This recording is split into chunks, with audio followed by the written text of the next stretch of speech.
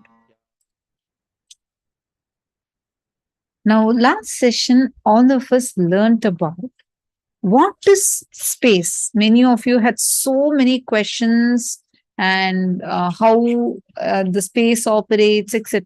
We all learnt about it in detail. The next session all of us are going to be entering into is the power of space creation. How actually to use this knowledge of space to create space. Let's now listen to the revelation from Swamiji.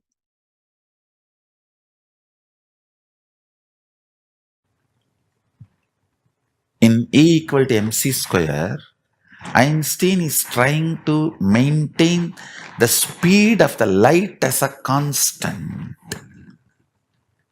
Listen carefully. Speed of the light or time is not constant. I'll tell you what is exactly constant. Consciousness reflecting on the space, the fifth dimension of the universe, consciousness reflecting is constant. In all our consciousness, Paramashiva is reflecting in all our inner space. Paramashiva is reflecting. That is constant. Understand? These 5 elements and 5 dimensions are related. Length, breadth, depth, time and space, earth, water, fire, air and space. These 5 are connected. Listen carefully. When Paramashiva, cosmic consciousness, reflects in your inner space, that reflection is constant in all beings. Not speed of the light or time. Time and speed of the light is not constant.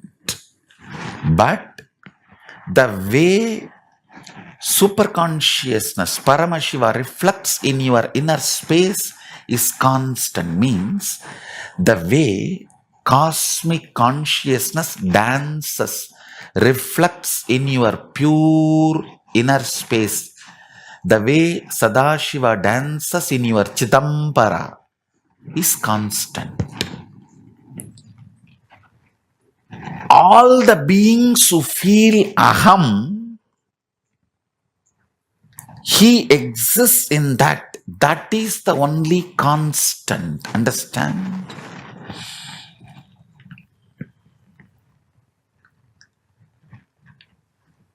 From that starts the will persistence. Manifests the will persistence.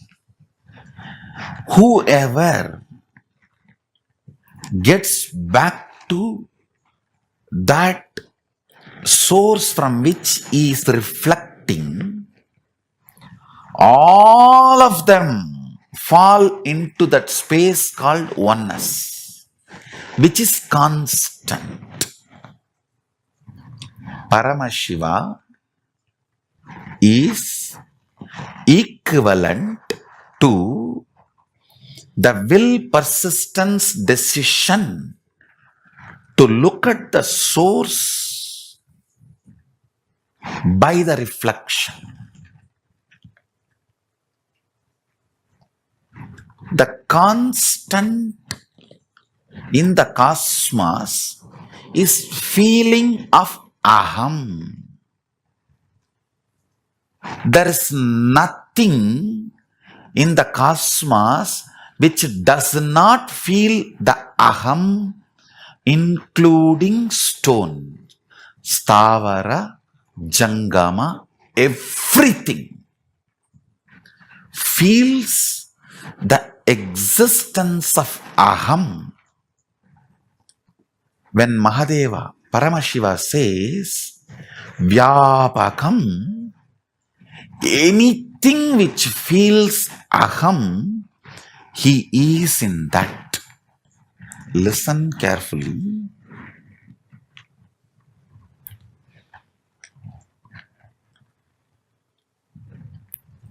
length, breadth, depth, time, space.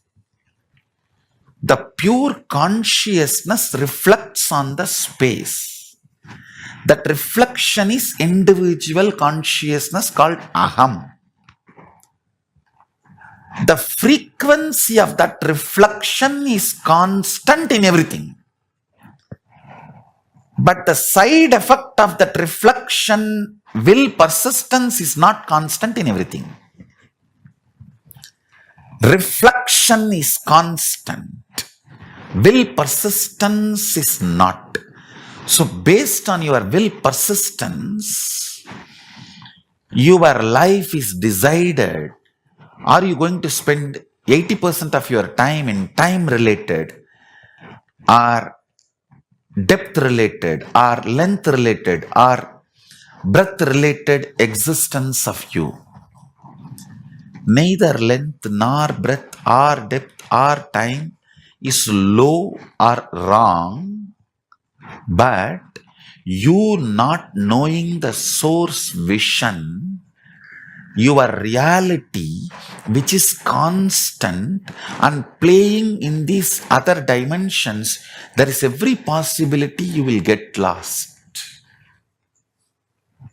If you remember your cosmic identity, if you remember the constant in you, which is your Chidambara, where the cosmic reflection Paramashiva, cosmic source Paramashiva, is dancing in your pure heart Anandagandha, your inner space. Listen, cosmic Paramashiva is like a sun. Your pure inner space, that space Chidambara, Akasha, Antarakasha, Chitakasha, is like a mirror. That sun reflecting in this reflection is called individual consciousness, Pratyagatma Chaitanyam. That is the constant in all beings. This constant's first side effect is will persistence. That is not constant in all beings. The quality of your will persistence decides whether your life is going to be stuck in time or depth or breadth or length.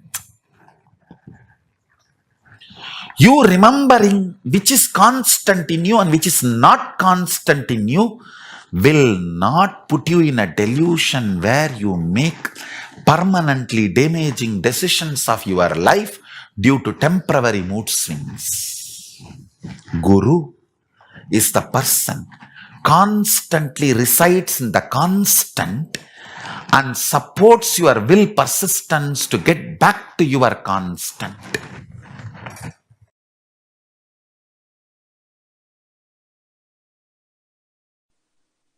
The higher dimensions, when they enter consciously into the lower dimensions, they manifest as powers. Unexpected positive turn of the events and the reality you experience. You can name it as miracle, you can name it as power, you can name it as a God's grace, you can use any name you want, but the greater science, the cosmic science is the higher dimensions entering into the lower dimensions. For example, length, breadth, depth, time, space. If the space dimension enters into time, time literally manifests everything space wants. If the time dimension enters into depth, Depth manifests everything time wants. Understand? This length, breadth, depth, time, space, all these dimensions are independently intelligent, alive, able to make their own conclusions and respond within their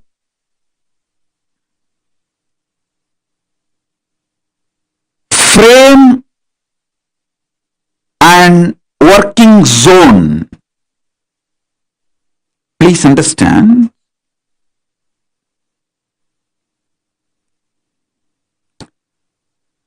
The length dimension is responsible for your logic, rationality. The breadth dimension is responsible for your ability to feel the emotions, feeling connections. The depth dimension is responsible for you making cognitions, powerful cognitions about life, beyond your logic and emotions. So understand, every dimension, when it enters into the lower level dimensions, it manifests intense power. Now, I want you to understand,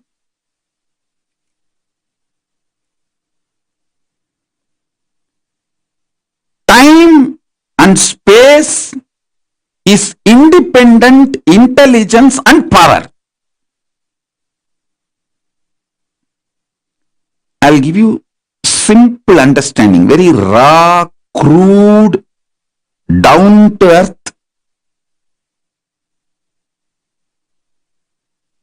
Simplest understanding. You just try to internalize this one understanding. I'll help you to go through the whole initiation and make you manifest this power. I commit with you. Just understand this one. Time is as alive as your skin. If you believe, cognize, your skin is alive. If somebody massages your skin, you feel good. If somebody cuts it, you feel bad, pain. How much your skin is alive, that much, I should say little more than, much more than that, time is alive skin of the cosmos. Listen, where your skin ends, the skin of the cosmos, which is called time, starts. Actually, your skin and the skin of the cosmos both always touch each other. You can't be away from cosmos. Understand this?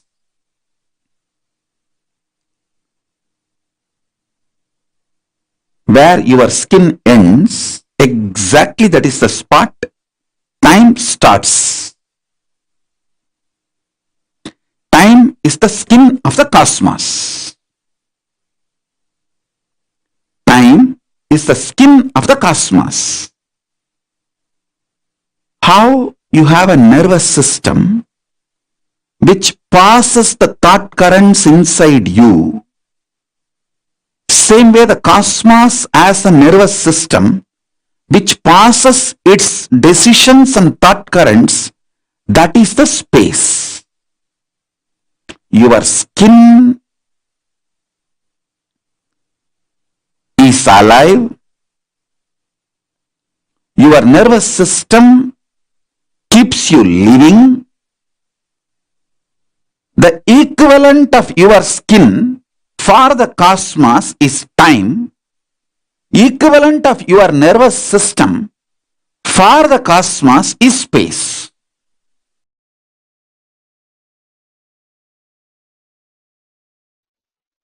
I'll give you some of the important, powerful cognitions about space. Just if you internalize this, you can use the power of space in your day-to-day life in a very practical way, simple and very practical way. First, space is a living entity. It's not emptiness, it's not dead, it is living. Second, it is very close to consciousness. Third, the space you are carrying inside you, where the thoughts manifest, is directly connected to the space where this universe is established. Chidakasa, your conscious inner space, is directly connected to Mahakasa, where this universe is established.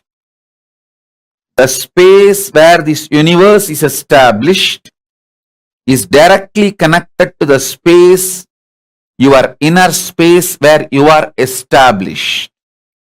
It means you have absolute ability to influence, inspire,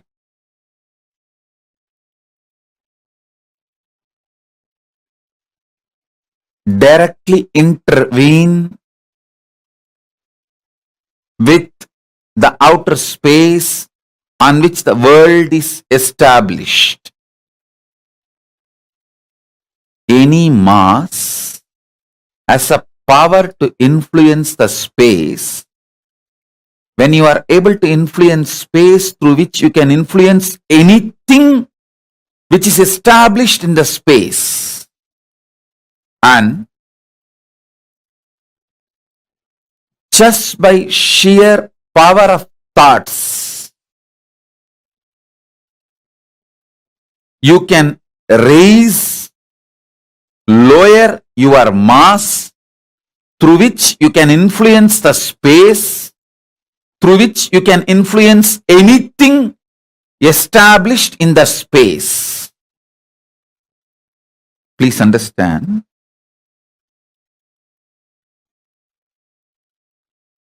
when you meditate on cognize something very heavy, higher than your brain can grasp,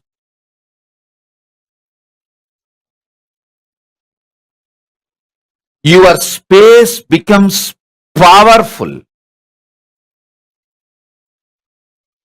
that can influence the space outside, and anything established in the space outside. Thoughts can travel using space as medium. Anything which has a mass can influence space, through that can influence anything established in the space.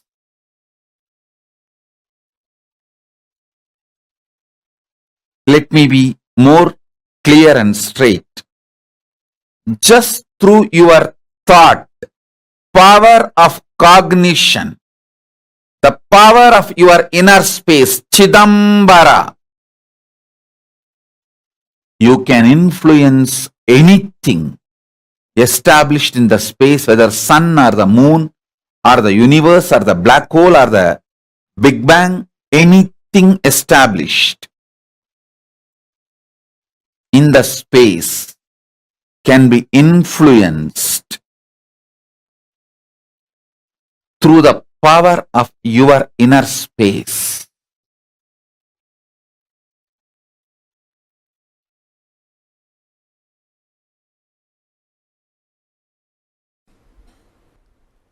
most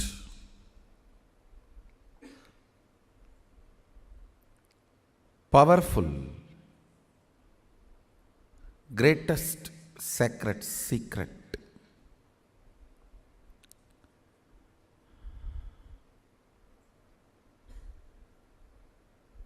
greatest Satya,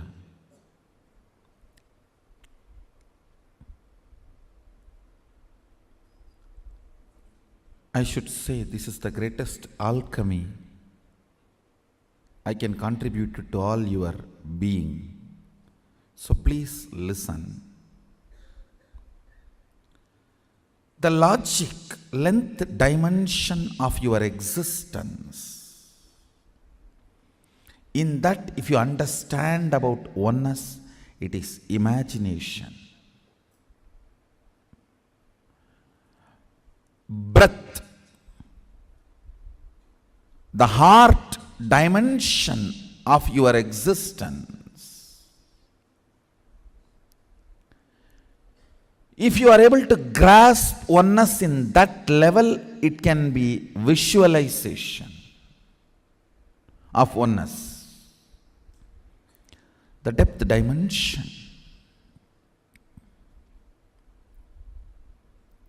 In that, if you can grasp oneness, that will be declaration of oneness.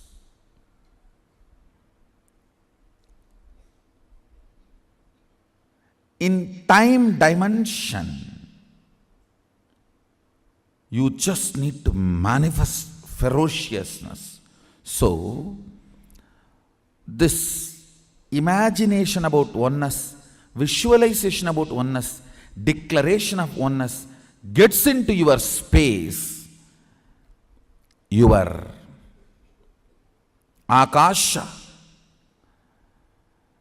That is when the Mahasadashivatva, that is where the Mahasadashivatva manifests. Length, breadth, depth of a person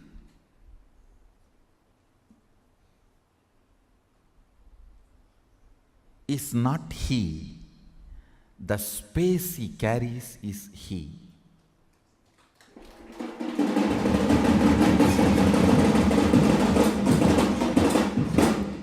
When I say length, breadth, depth of a person, I speak in both the meanings. One, logic, heart and cognition. Length, logic, breadth, heart, depth, cognition. This three does not really constitute a person. And length, breadth, depth of the size, shape. Size and shape does not constitute a person. That is why you fall in love with the size and shape, get frightened when you see the space. Be very clear.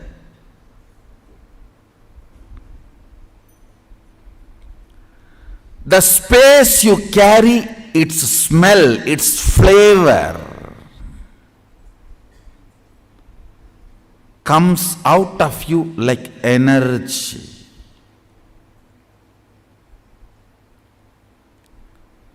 Like energy.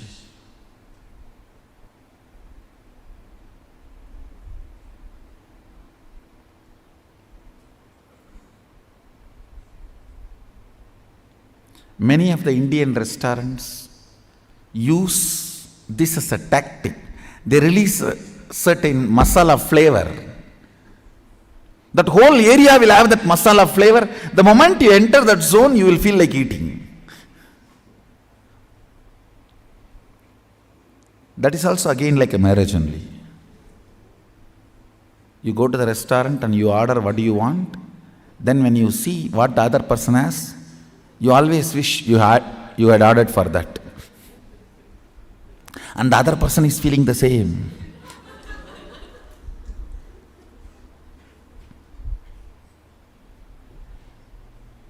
And you can't even exchange the plate, owner will not allow.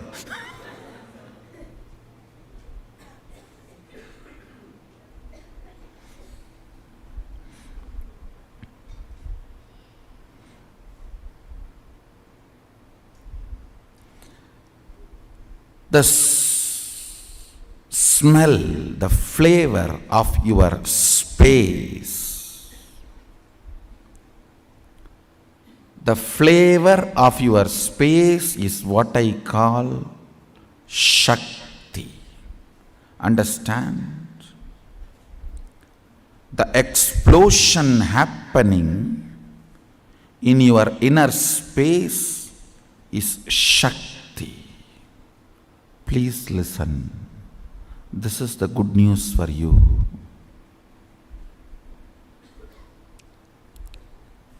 The moment you manifest even one Shakti, I have already entered into your inner space.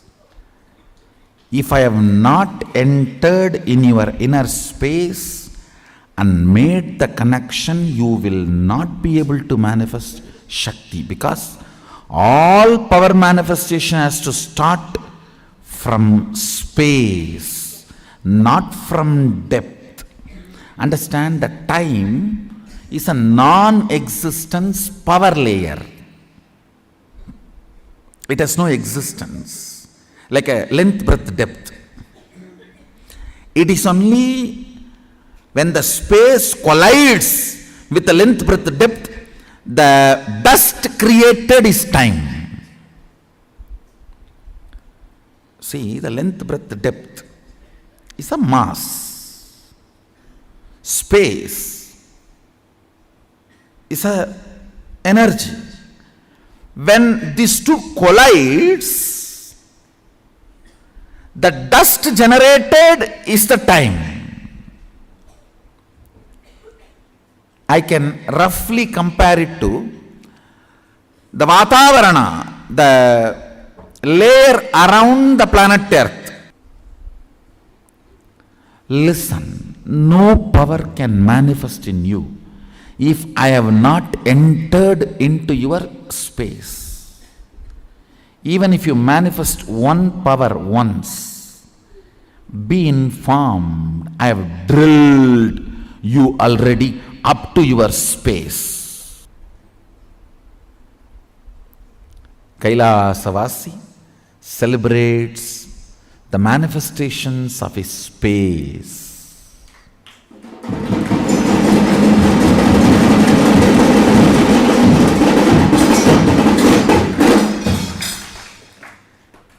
The manifestations of the length, breadth, depth.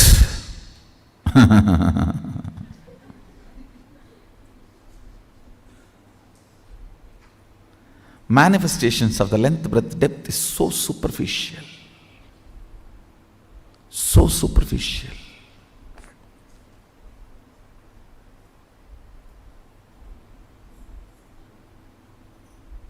They are not worthy. Manifestations of length, breadth, depth is too superficial. They are not worthy. They are not at all worthy.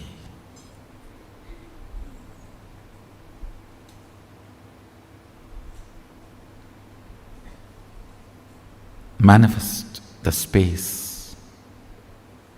Celebrate your capabilities based on your power manifesting abilities and space.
The power of space creation. So I'm going to explain this to us in detail. And like, oh my God, the revelations, I know it's every clipping of this session, even if you watch it 10 times, like you loop it 10 times and watch it, you'll still feel like, oh my God, there's so much to understand in this, what Swamiji is revealing.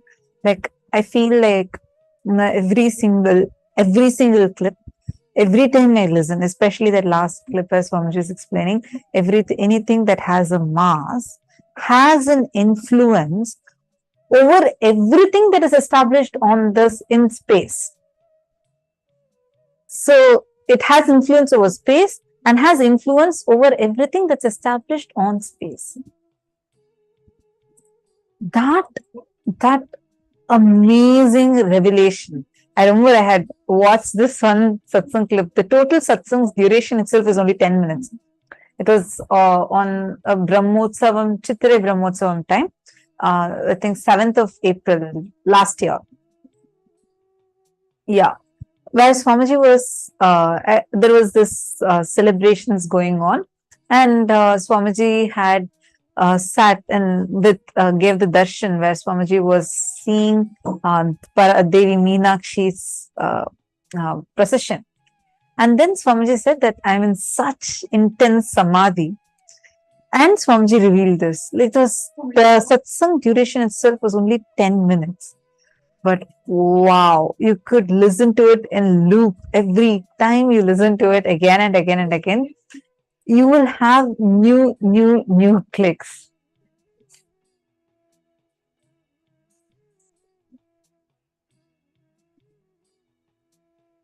Okay, sorry, I'm just seeing Ma Karen's message.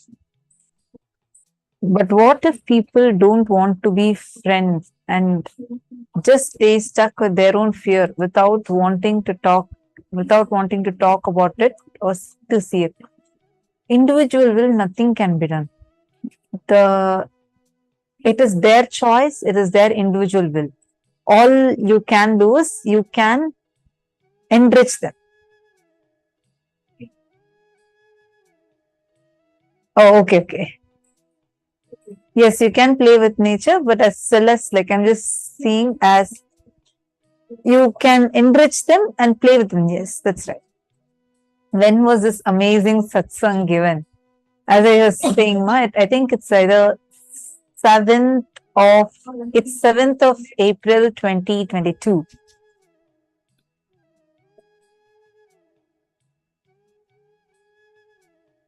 Actually, Ma Karen is saying, at least I have friends even if they don't speak. The words we carry inside us really impacts. The space of completion that we carry inside can actually influence the people that we have outside us. So Swamiji is telling in the satsang, right? The thoughts you carry matter. The kind of thoughts that you are generating in your inner space have a direct power over what kind of reactions you want to invoke in people, what kind of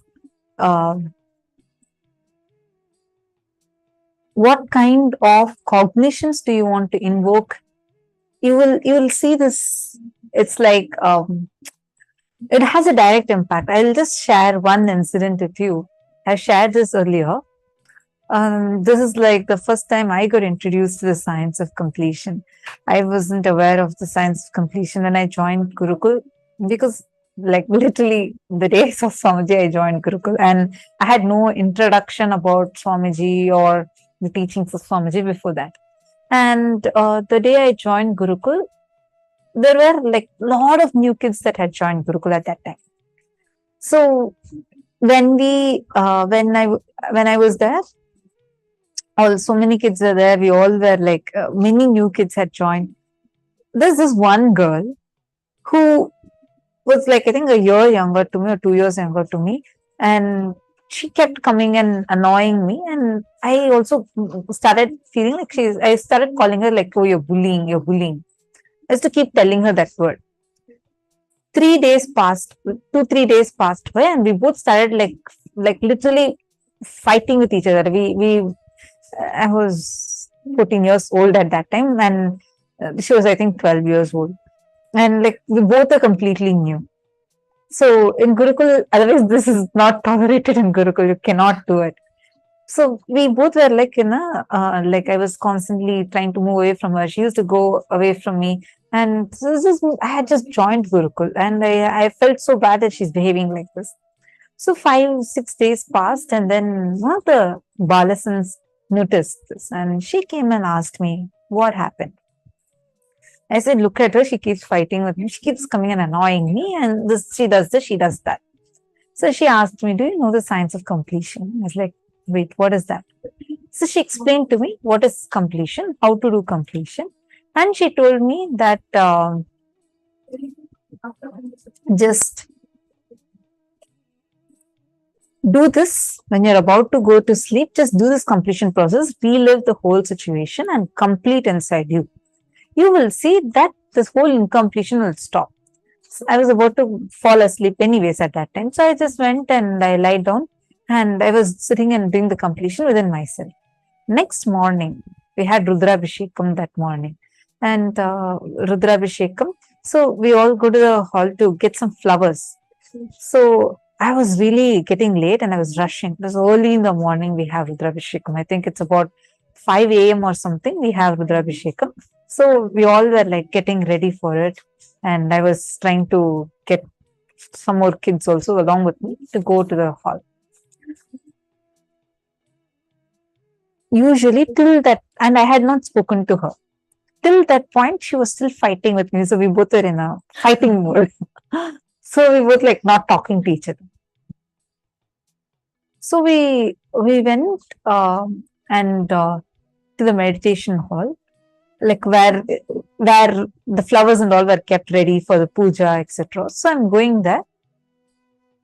I don't know why, but inside me, like till the previous night, that whole conflicts and like the inner chatter that was there, it just simply was not there. I didn't have any reactions inside me. I was trying to wonder what's different. I was trying to think like that. So then I went into the hall, and towards the end of the hall, she was standing. The moment I looked at her, I usually feel very like till that point, because the last few days has been a conflict zone. So I will not go near her. And then I felt very happy, and I felt very loving towards her.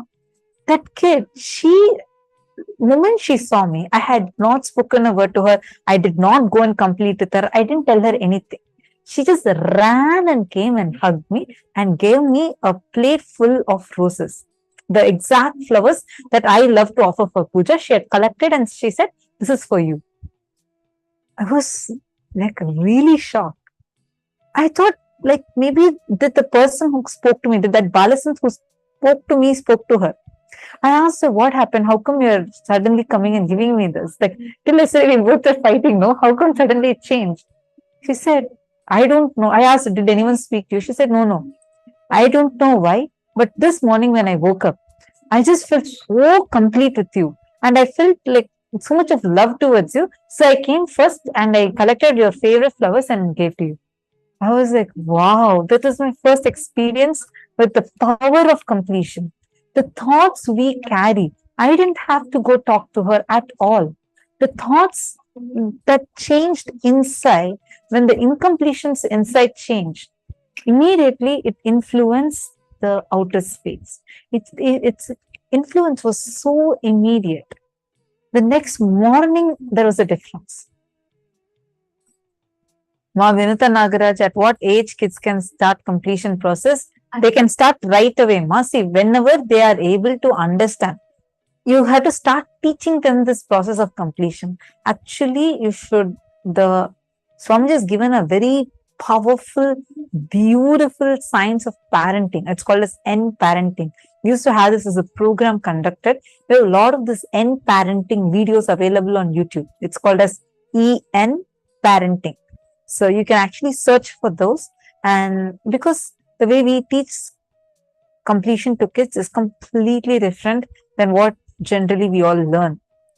Because the way they have their cognitions, and they don't need to sit and do the reliving process. They can decide and get complete. So,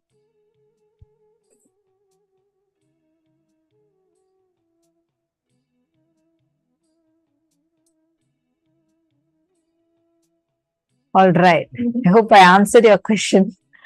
So, Ma Karen, what I wanted to say is use the power of thoughts.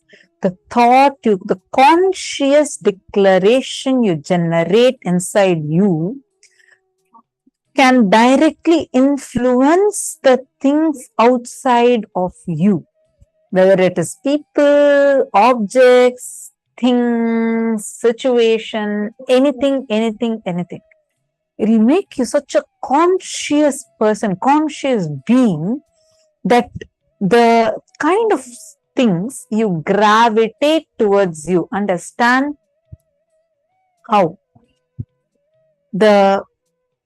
In our solar system, we have big planets. Based on their mass, the other planets are either attracted towards it or move away from it. All the planets are rotating around the sun because of the mass of the sun, the gravity of the sun. So the planets are gravitating around it.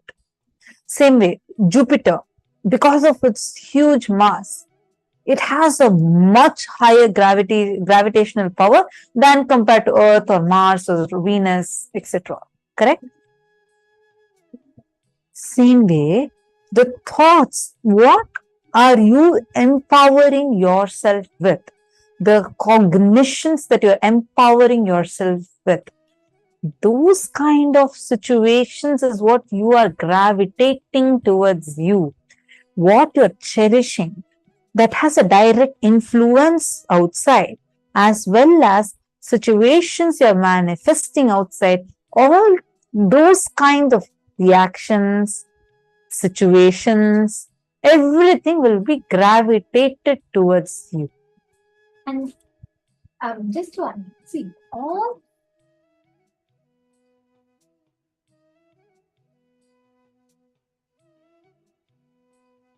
yes, sorry. See, all the patterns form in us after the age of 7. The kids that have the patterns, the root patterns, it's always formed after the age of 7. So when the kids start doing completion from the age of 7, the root pattern will never form in them. They will never have the root patterns as such. So if the parents focus on making the children do completion from the age of 7, it's a very good practice to add. And also, see, the space is so subtle and so powerful. Your inner space reflects the emotions and reactions you trigger. That's why Swamiji tells life is a mirror. Not a mirror of your external actions, mirror of your internal space. If your inner space is filled with fear, you will always see life will reflect that same fear back to you. If the inner space is constantly cherishing insecurities, life will always do the conversations which will trigger your insecurities. Life is a mirror. It constantly mirrors your inner space. What you cherish inside of you, that is exactly what is mirrored outside. Akasha Tattva, the space dimension, Chidambara. That is why Swamiji tells, Nataraja dances in your Chidambara. Paramashiva resides in your inner space. Just close your eyes and see Paramashiva will be standing there doing his Ananda Tandava. That is the power of space creation. We're all going to do a very powerful process. Understand, anything in your inner space you visualize without any conflict. Completely anything you live, visualize in your inner space. It will just get 3D printed as reality. I'll share this story with you all. There's a very beautiful story of a Nayanar called Pusalar Nayanar. So he's a great devotee of Paramashiva, and every day what is his way of worshipping Paramashiva? He just simply will sit, he will close his eyes, he will visualize.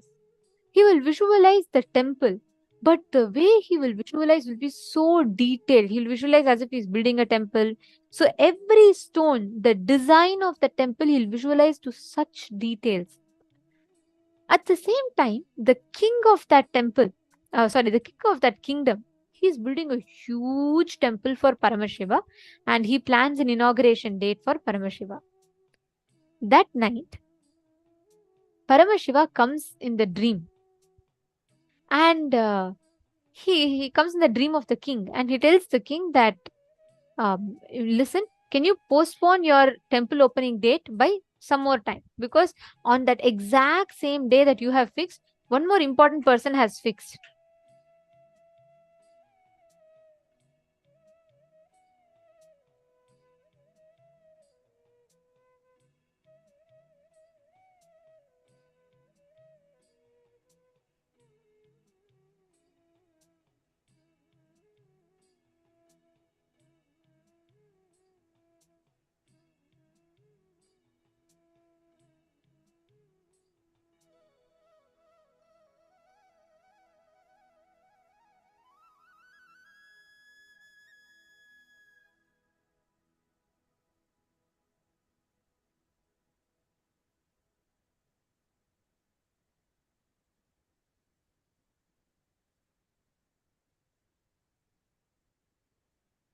Yes, sorry for the technical glitch. Okay, so what happens? The king and Pusala Nayanar, both of them fix their temple inauguration on the same day.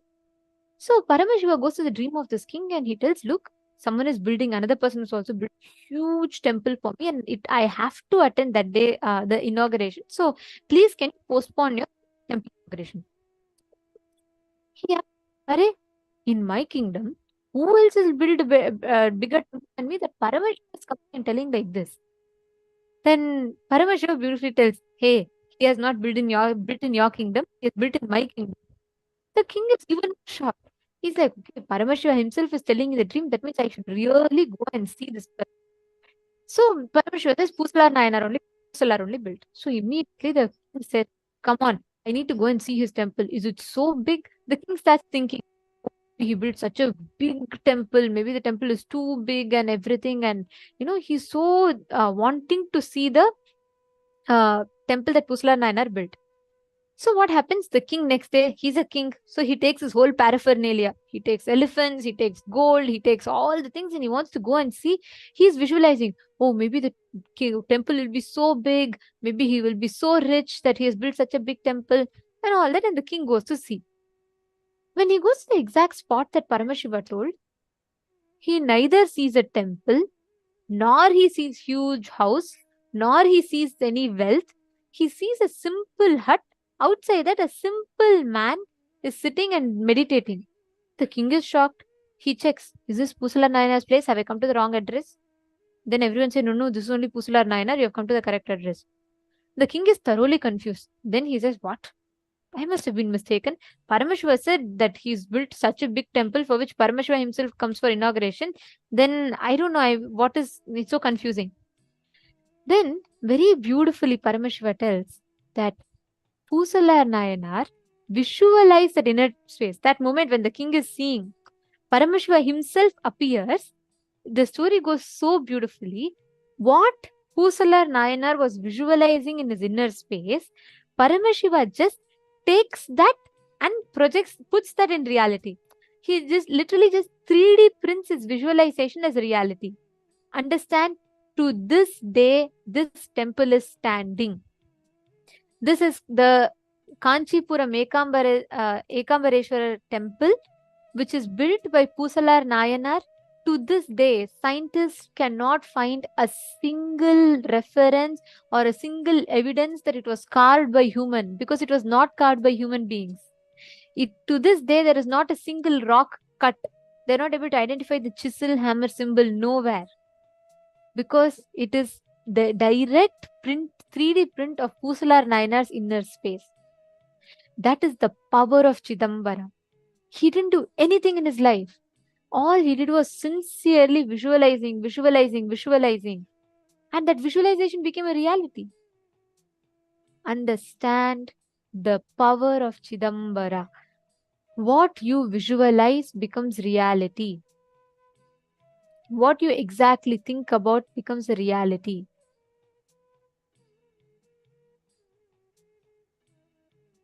So just understand this.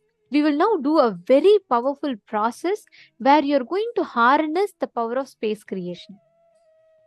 I request every one of you to choose any one reality you want to manifest and visualize that completely, thoroughly visualize it.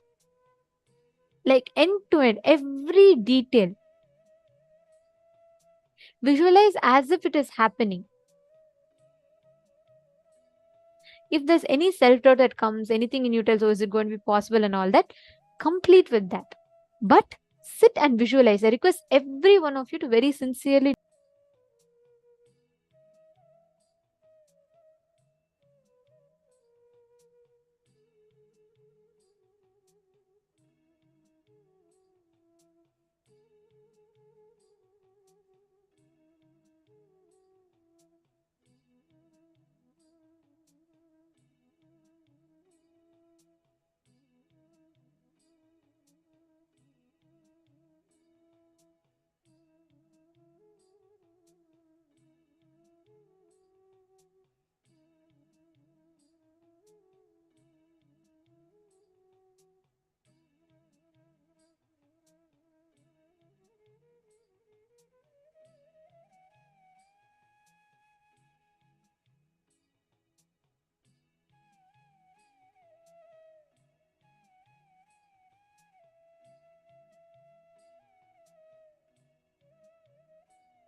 Now, let us all enter into the next section where we understand about super DNA. What is super DNA? Let us now listen to the revelations.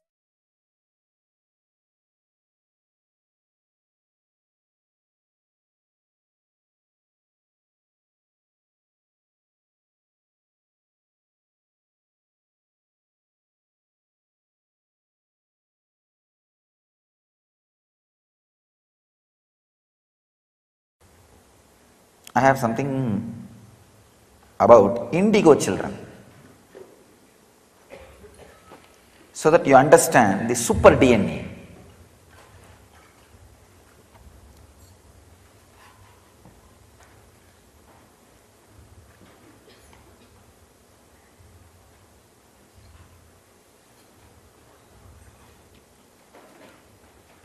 See, children born throughout the history of humanity to raise the frequency of the planet and human consciousness, having more than 2 strands of DNA, active DNA, are called indigo children or rainbow children, crystal children. There are 3-4 names.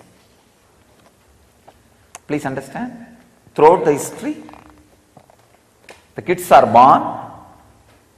When they are taking birth, something extraordinary is in them. And now science is proving clearly more than 2 strands of DNA is active in them. They are called indigo kids, and throughout the history there are references, these indigo kids were there. The core human DNA imprint is built on 12-strand structure, which says human form was designed to embody 12 dimensions of conscious awareness. I always used to talk about these 11 dimensions. The 12th is the Shiva state. We can have our own brand name, Nithyananda state, whatever. Fully awakened, Shiva consciousness. Please understand, these are the Shastra Pramanas, means the eternal truths revealed by modern day rishis. Then I will add my understanding about these 12 strands, human body, and 2 strands being active, more than 2 strands being active in kids, and how it happens.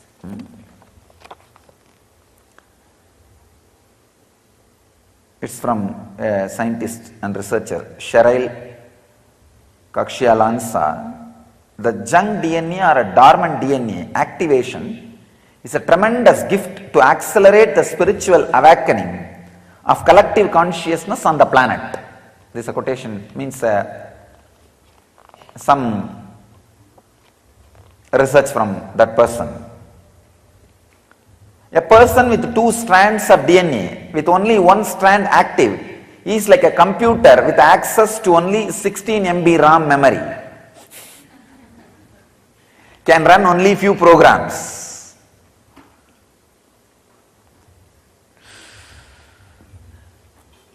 Once the DNA is activated, it's like giving internet connection.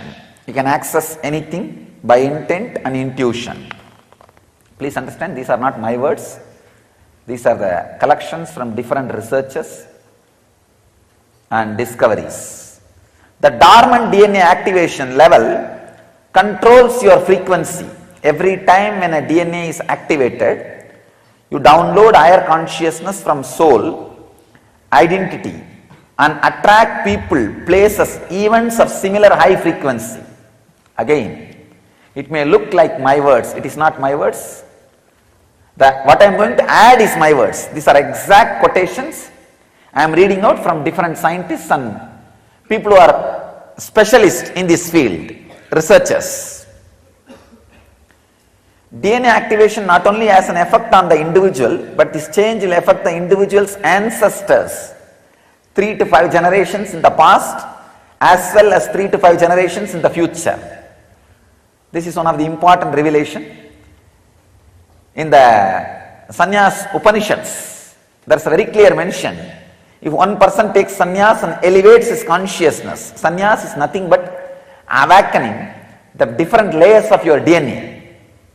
It says very clearly, Munned Janmatirkum, Pinned Janmatirkum, Piravikkadan Tirthan, Beramagan, Nittargadan Sannyasi.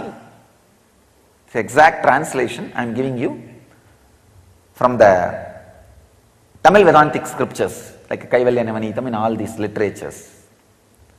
So that says, when somebody takes sannyas and raises his frequency, please understand, not the after 7th generation of you. Don't think only the after 7th generation, not just after 7th generation, before 7th generation, who passed away, who left the body, their frequency is raised. In Vedic tradition, there is a story called Bhagirata story. His ancestors were cursed by a rishi, Kapila only, who is the father of our tradition, Nirvaniya Kada.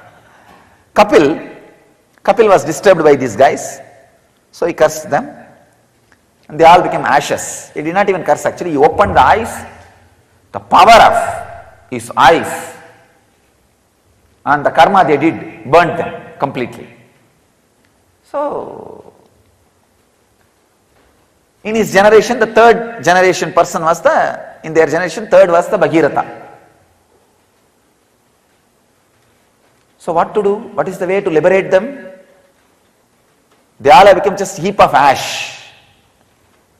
The only way for liberating them is bringing Ganga and sprinkling that water on them. Means that raising their consciousness through the Amrita, nectar, the spiritual nectar. And he does tapas, brings the Ganga to planet Earth, means infusing consciousness into their dead DNA structure. Please understand, infusing consciousness into the dead DNA structure was a science available in Indian tradition. In Chennai, Mylapore, there was a Chettiar girl, Pumbavai. She died in the snake bite. So her remains, relics was preserved by her father in a pot. So Tiriñāna Sambandar, a great saint who knows the science of DNA. Among the modern day saints, modern day means, I should not use the word modern day, among the recent day saints, in the Vedic tradition, 1000 years means recent days. The recent day saints, this Jnana Sambandar and Tirunavukkarasar, these two have shown physically the science of DNA in their life, doing miracles. That they showed that they had a power over a DNA structure. He gave life. He infused consciousness into the DNA and liberated her. So, the same thing Bhagirata did. Please understand, when you raise the frequency of your DNA, you can connect with 7th generation wherever, whatever state they are in. If they already taken new birth, you can elevate them.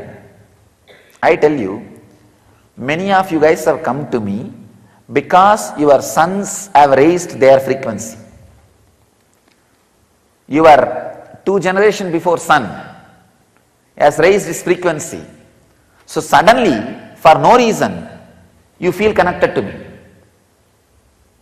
Because he raised his frequency, your frequency is raised. And you do not even know why you decided to come and be with a Swami. Sometimes you can think your background and what you are doing now is completely unconnected. Understand? 2 generations before, the sons or daughters you gave birth, somebody has raised their frequency. That is having effect on you. One more thing, I always tell people, whenever their parents or somebody passes away in the family, I tell them, don't suffer. If you suffer, you will stop their journey, further journey. You will not give them beautiful farewell. Because Whether you like it or not, want it or not, our biomemories and DNAs are interconnected. Thoroughly interconnected. Thoroughly interconnected. Our biomemories and DNAs are interconnected. You can see. I have seen in my experience many times with many disciples.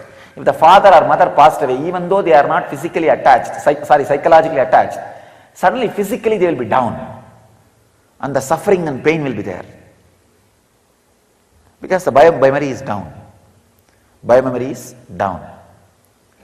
So, if you elevate your consciousness, naturally like Bhagirata, you will infuse life into the DNA structure of your ancestors and raise their very frequency. If they are in Pitruloka, you will promote them to a higher level. If they are in Bhuloka, you will elevate them to higher consciousness. Wherever they are, see, it's like when you beat the water, both sides, the water will splash. Same way, when you beat the consciousness and raise yourself, not just future, even the past will be raised. Because, one more thing, unfortunately you can only see future. You do not have the energy to look into the past, but I can see past, that's why I am telling you it is possible. It is possible. It is just possible.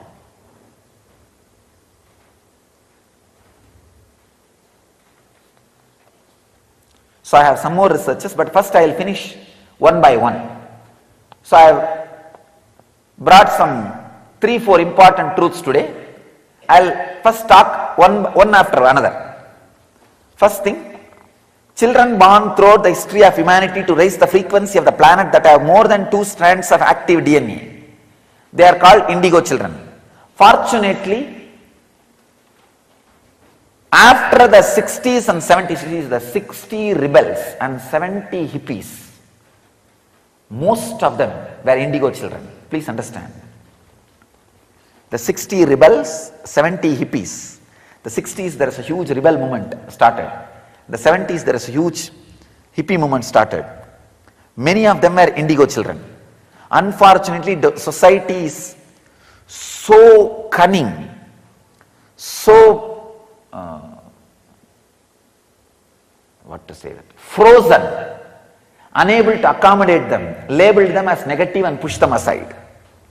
And they are made to negative, nothing else.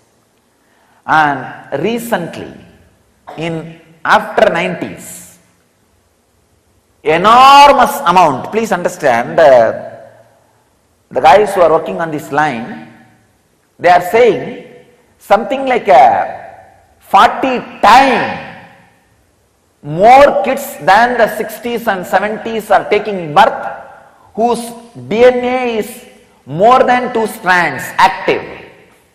Please understand. Huge number of kids whose DNAs are active more than 2 strands. Means the multi-dimensional kids are taking birth. And another important thing, the core human DNA imprint is built on 12-strand structure. Means it can radiate, it can embody 12 dimensions of conscious awareness. I think I have spoken on this 11th dimension in a very detailed way.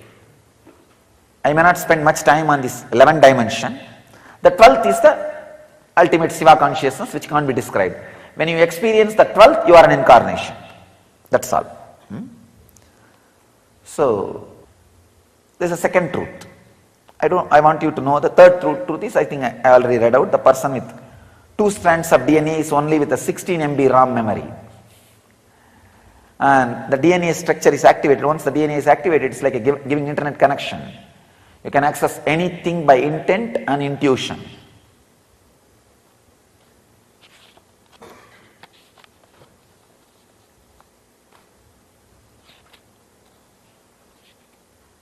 So all other things as I read out. First I wanted to explain how to, because that is my unique thing. how to activate more than one DNA strand in you. Because most of the human beings have only one DNA activation.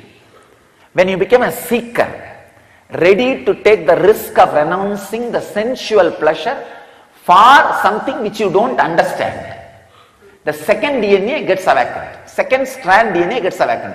Practically all of you, second strand DNA gets awakened. Because even for 1 month, if you have just 2 meals and taking bath twice a day and not having sex for something which you are not really tangible enough now. See, at least none of you have any tangible idea why you are doing that. Maybe you have the trust over apta pramana. Oh, if this guy is enlightened and this is what enlightenment, I would like to have it. That's all. That's all is the reason why you are eating twice a day and taking bath twice a day and abstaining from the sex and abstaining from all pleasures and everything. So this proves very clearly your second strand DNA is already awakened. How to awaken the next level strand DNAs? Understand?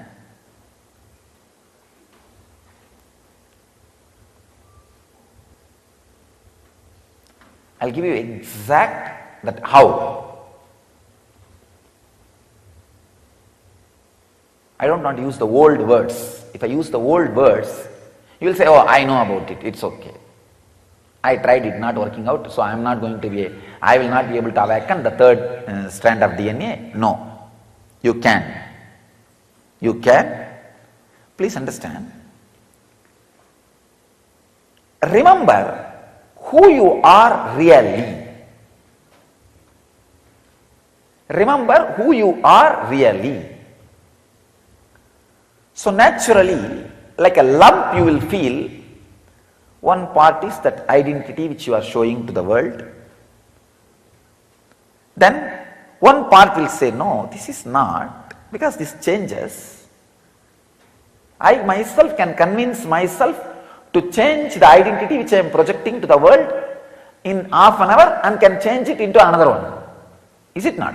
See, sometimes when you are not able to maintain that identity, or when that identity gives you suffering, in half an hour, one cycle of time, one circle of time, the 21 minutes, you sit and talk to yourself and change it. Is it not? Then how can you be that? Not. It's liquid. It's changing. How can that be the me? No. Then what is me? What is me? In few minutes, naturally, you will feel there is some point in which you are cornering you. What is me?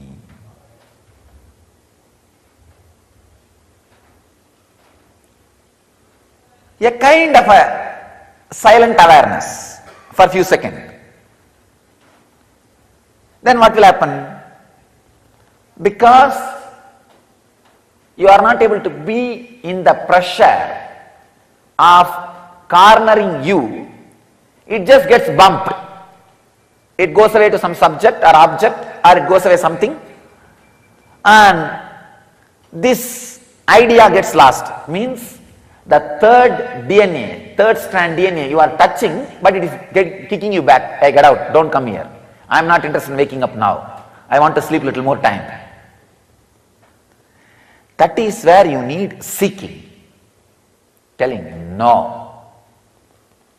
I am not just going to build my body, I am going to build my DNA structure.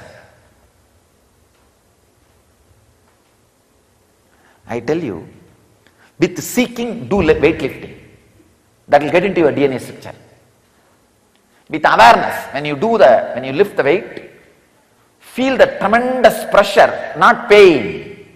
Understand, when you are with awareness, it will never be a pain.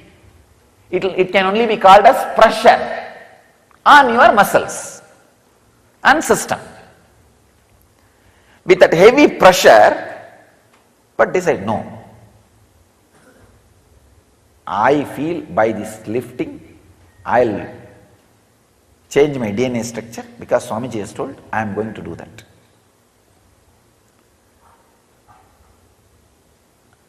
With awareness, with seeking, go on doing which your muscle does not want to do. First step, see who am I. The lump of the identity and lump of the identity which negates the identity. These two are you as on now. Please understand.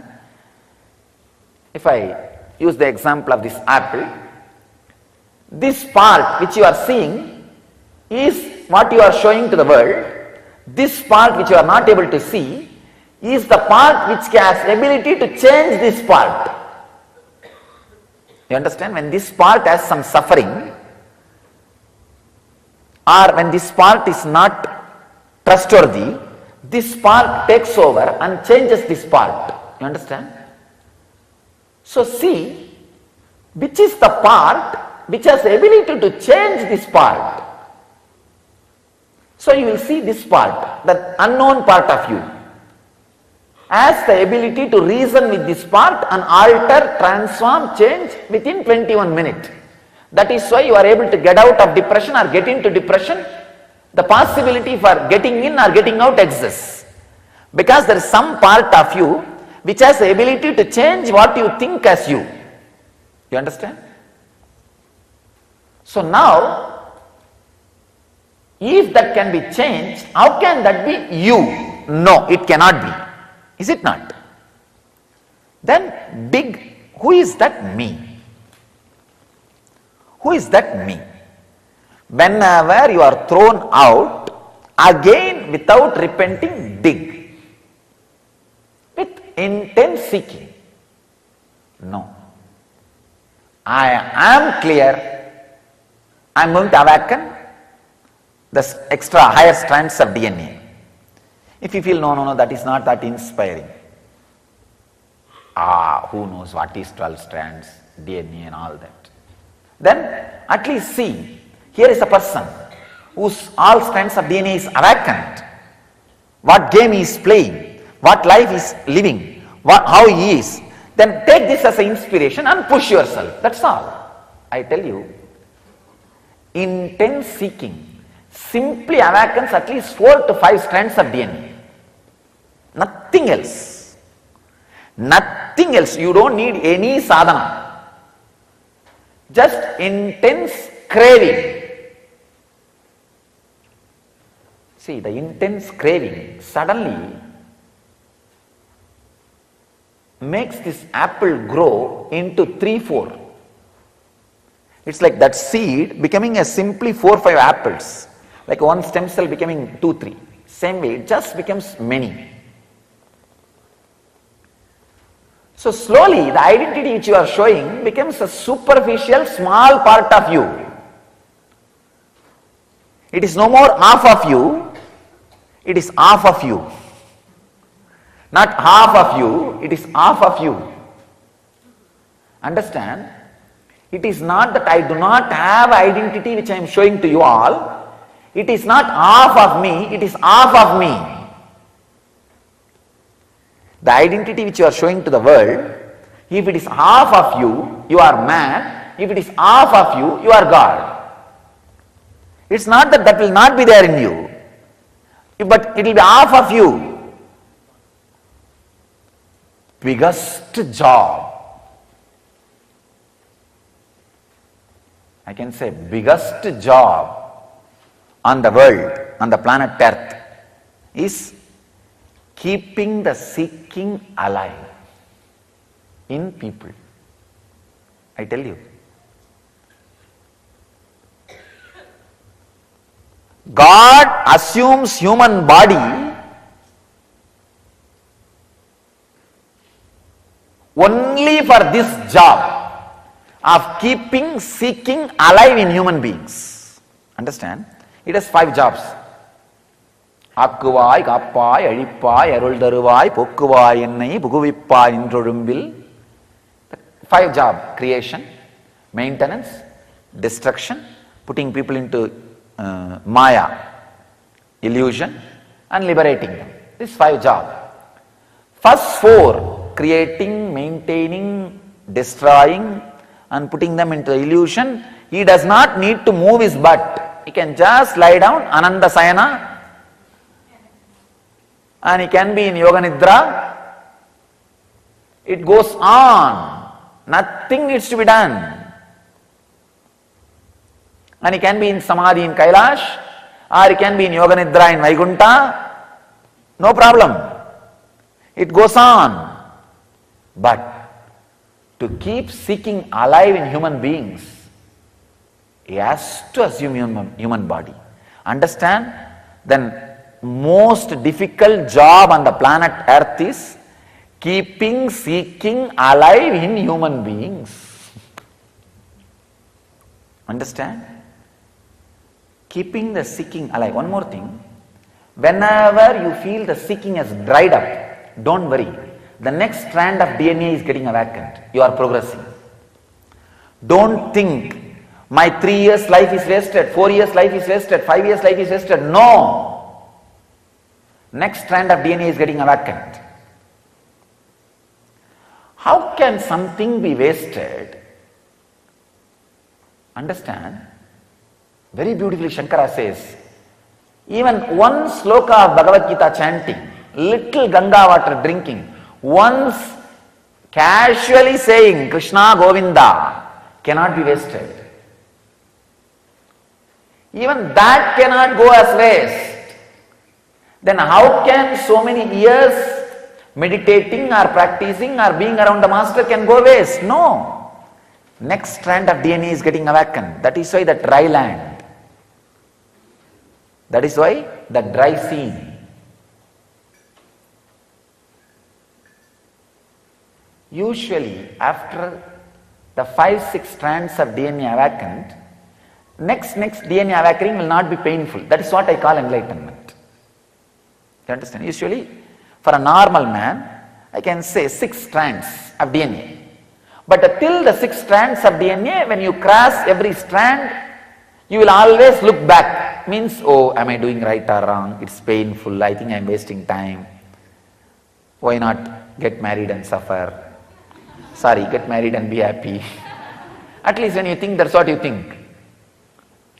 Or why not do this? Why not do that? It's almost like you are being pushed to the wall.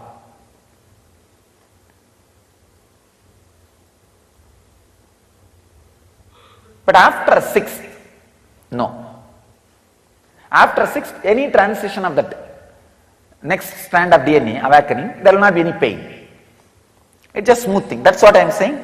See, 0 to 6, 1 will be always awakened the moment you have the body. And the second will be awakened the moment you start seeking.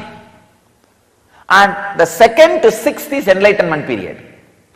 The 6th to 12th is the incarnation period. By the time the 12th is awakened, you are an incarnation. And one more thing, after the 12th is awakened, there are hundreds of new layers opens up. That is what, the new layers when it opens up, that is what is Puranavatara. Means that so many different truths and revelations constantly being revealed to the world. Constantly being shared to the world. So the essence is 3 things. First, see who am I. The personality which can be changed is not you. So dig, then who am I? When you feel you are hitting the dead end or suffocation, increase the seeking, intensity, passion, and look again. When I say again, again and again and again and again, till you awaken the next strand of DNA, next strand of DNA, next strand of DNA.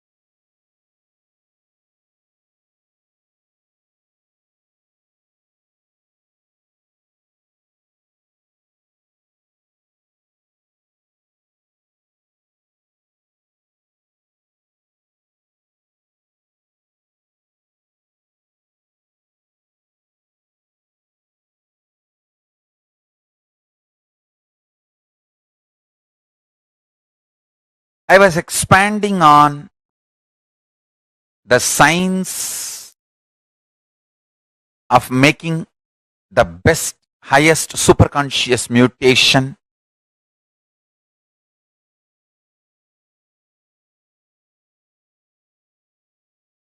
as Paramashiva gave this science to Devi and Devi brought to planet Earth in Kanchipuram and started manifesting it. What I am saying is the ultimate truth from Paramashiva directly. Understand? The strands of DNA, components of DNA is kept together through sound. So,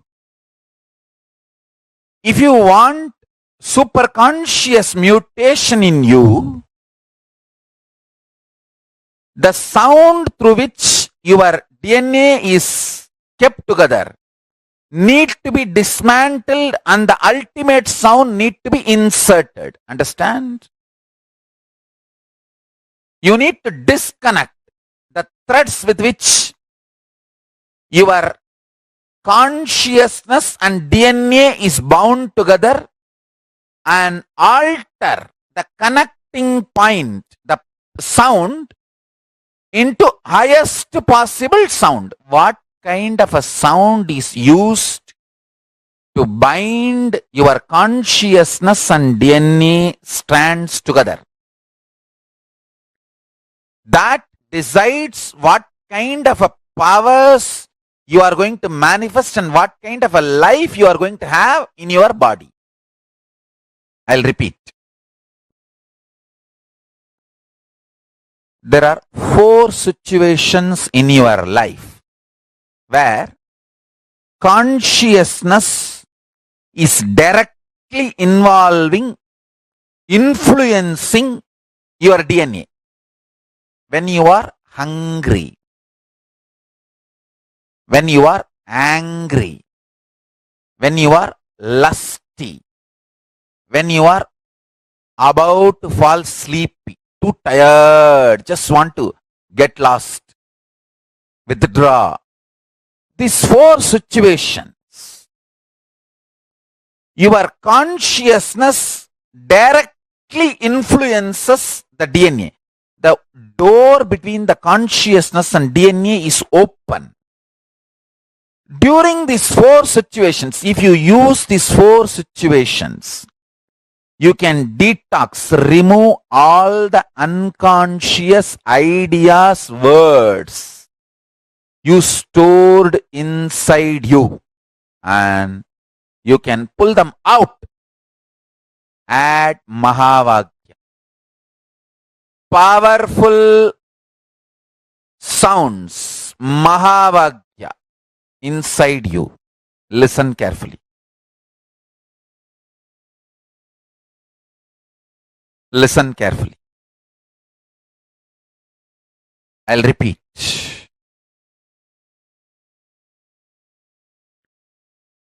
Your DNA strands are connected through water, hydrophobic material. DNA strands and the consciousness is connected through sound. Sounds with which they are connected matters. The good news is you can reprogram, replace the old sounds through which your consciousness and DNA strands are tied together, connected together. The great news is you can use these 4 opportunities to do it easily. I'll give you the precise conclusion. Whenever you feel hungry, angry, lusty, sleepy, intensely reverberate your whole being with Mahavakya. Om Nithyananda Paramashivoham. With the decision, let my being, let my consciousness manifest itself through my DNA using this Mahavakya as connection point. Let Mahavakya be the connective point. I tell you, immediately you will experience KAILASA. This Mahavakya is directly from KAILASA. Understand? Your life is all about what kind of a connection your consciousness and DNA has. That's all. Chit Jata Kranti. Chit means consciousness. Jata means DNA. DNA is the closest matter which can have connection with consciousness. Chit Jata Granthi. The knot between the Chit and Jata. What is the material with which that knot is made? That sound. Sound is the material with which that knot is made. What kind of a sound made that knot? Listen, I'm repeating. If Mahavakya is the sound with which Chit and Jata is connected, you will have ultimate superconscious mutation.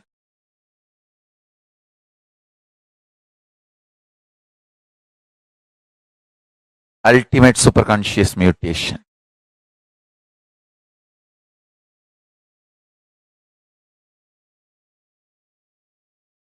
I am telling you, see, I had a guru. His name was Narayana Swami Tata. He's an adept in the science of Aushadha, medicines. He will collect herbs from the ground which was never walked by human beings. மனித கால்படாத இடத்திலிருந்து வேர்களும் செடிகளும் மூலிகைகளும் கொண்டு வருவார். Let me repeat. The place where human beings never walked, from that kind of places he will bring herbs, roots. How you know? He had a trained dog and a goat. The dog will take the goat and go. Goat will identify the herb. Dog will just pick it up and bring it. I have seen this happening. I am not telling you stories. He lived just few years, maybe 30 years before. And still his son, grandsons are, his family is still living in Tiruvannamalai. You can go and talk to them. You will find what I said is true. His name is Narayana Swami Tata. Still the home he lived is there. And all the things he used is there.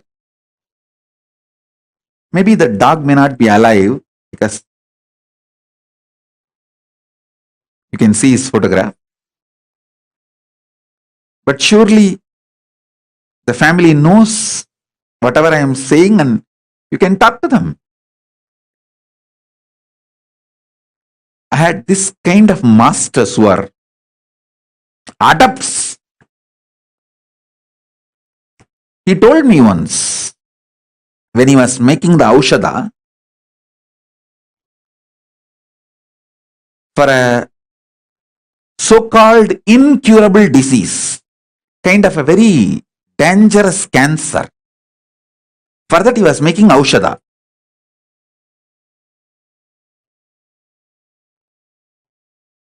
He collected too many things from too many sources and finally made the Aushadha. He called that disciple, or I should say that client, who came to him for healing, for medical care, medical help, aushadha help. The customer. And he gave that medicine to him.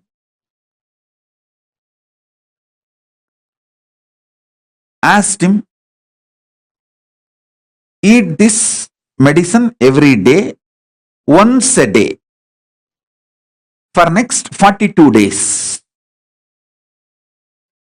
He prepared that medicine with a lot of difficulty. Third day, that guy came back saying that somebody in the home unknowingly threw that whole packet into the river. Without knowing that it is a medicine, they just threw the whole thing while they were cleaning the home and put it in the river. Nearby small stream where they dump all the unwanted things. Surely it is very difficult to do the medicine again. I was wondering how he is going to solve, how he is going to help this person to get out of the cancer now, because making the medicine again, collecting the whole items, almost impossible.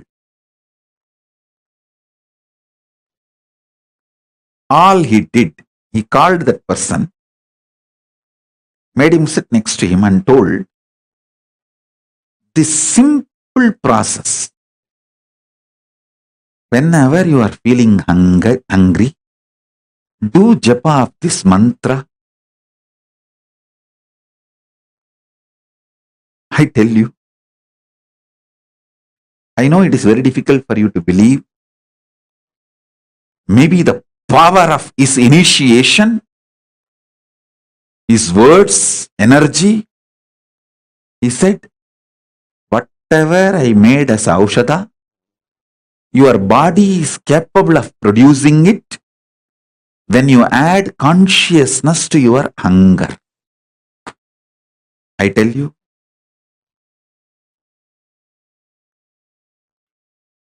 surely it is the power of his initiation, because I saw he was having his hand on the shoulder of that person while he uttered these words. So that words have gone into his body like a powerful energy shock. Now literally I am having my hands on all your shoulders and giving you this initiation.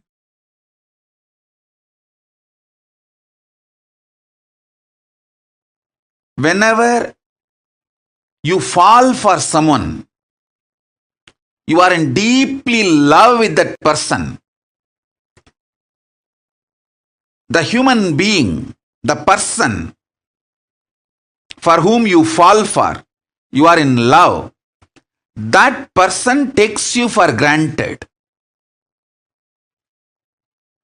You feel the other person for whom you have fallen is not loving you so much as you feel for him or her. Listen. Whenever you fall for someone, you always feel the other person for whom you have fallen, that person takes you for granted and that person does not love you, have feelings to the same level you have. Sometimes this is the way you feel, sometimes this is truth also. With ordinary human beings, this is the way love is acted, reacted, given, received, reciprocated. This is the way the love flows with ordinary human beings. With the divine, With Paramashiva, the logic of love is totally different. Listen. When you love me, when you fall for me, first thing, I raise you. Second, I shower life energy in you. When I shower life energy in you, your consciousness is the most superior asset, wealth, property for you and for the world. Listen carefully.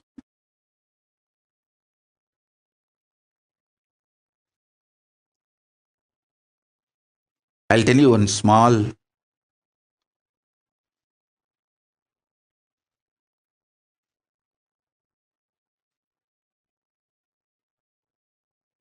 very sweet, intimate happened between me and my Guru Arunagiri Yogeshwara. I carried food for him one day and he was eating. Few food parts fell from his mouth with his saliva by mistake when he was eating with the hand. I just took that. He thought I am cleaning it up and I may throw it away, but I did not throw it away. I just put it in my mouth. Prasada. The Guru Uchishtam. Guru Prasada. He smiled at me. I still remember. He said, now this body, showing my body, has also become precious asset for the world. It will do a lot of good. In Hindu tradition, the Guru Uchishta, the food partaken by the Guru Prasada is sacred, very sacred. Guru Padodaka means the water with which Guru's feet is washed. The food which Guru has partaken, Guru Uchishta, Guru Padodaka, is highly sacred in Hindu tradition.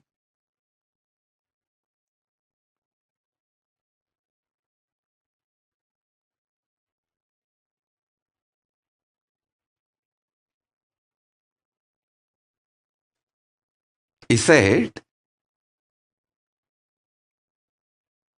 just that little Uchishta which I took, the power of that, he said that his very biomemory, bioenergy is passed on and that will start flowering in this body now. This body also is a precious asset for the world because of what it is manifesting. Listen sincerely, intensely. When he loved me, he made me sacred.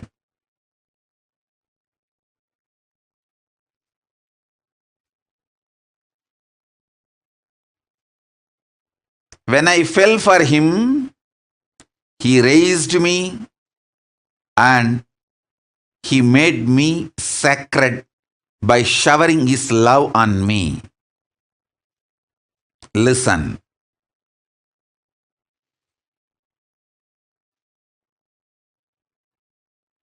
All of you, my disciples, followers, whom I initiated, all of you have received the greatest, best Uchishta, that is mantra, the Mahavakya, which I used most in my life, is the Mahavakya. the mantra, if you have received, you received the best, greatest Uchishta from me.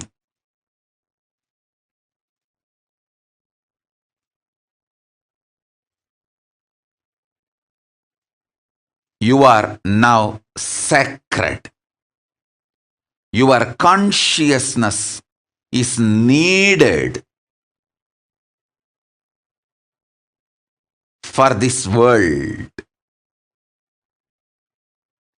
Each of you meditating, living Veda Agamic lifestyle, living enlightenment not only helps you, it helps the world to sail through this pandemic, this pralaya.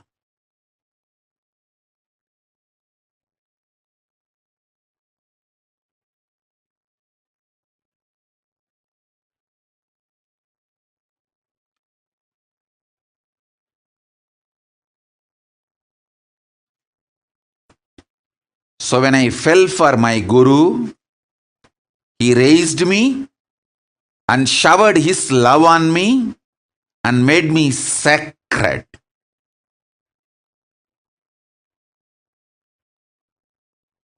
He did not take me for granted. Same way, I want to tell each one of you,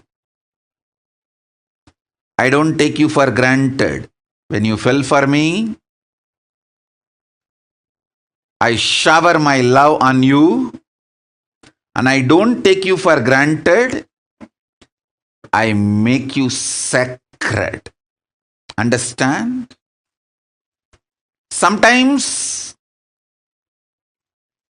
I may not be giving attention, but never ever feel I take you for granted. I don't take you for granted. Sometimes if I give you attention, you become more conscious and spiritually awakened. Then I shower you with my attention. Sometimes when I give attention, you try to use me like a crutch. Hang on. Then I tell you, don't use me as a crutch. I may not give you attention at that time, but I never take you for granted. Understand? Each one of you are conscious boats to help the humanity sail through this pandemic. When you are doing yoga every day, don't think you are saving only yourself. You are saving many more beings consciously to sail through this pandemic, through this pralaya.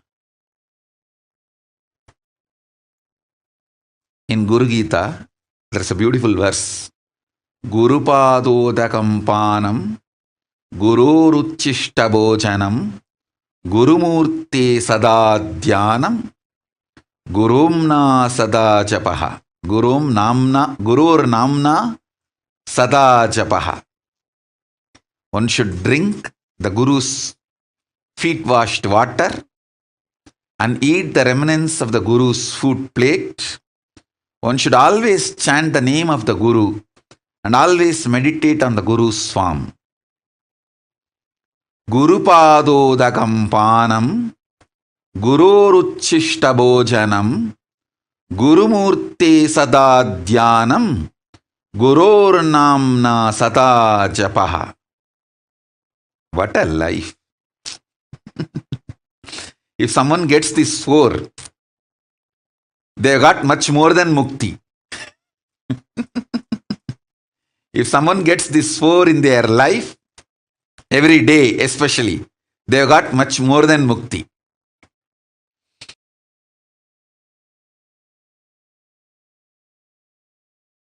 Just remember this one powerful cognition.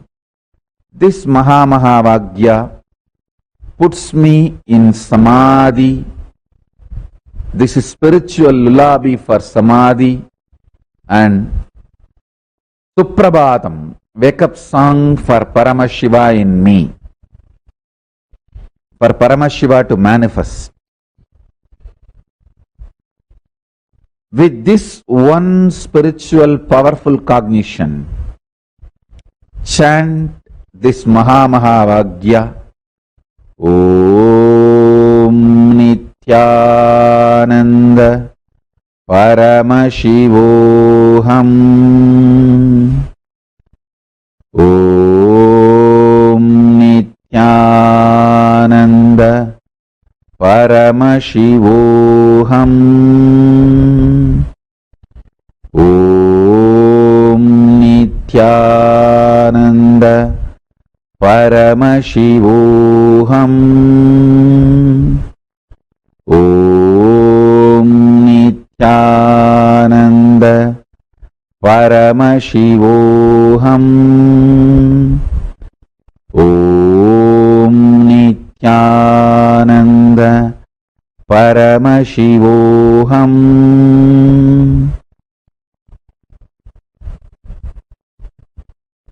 I have also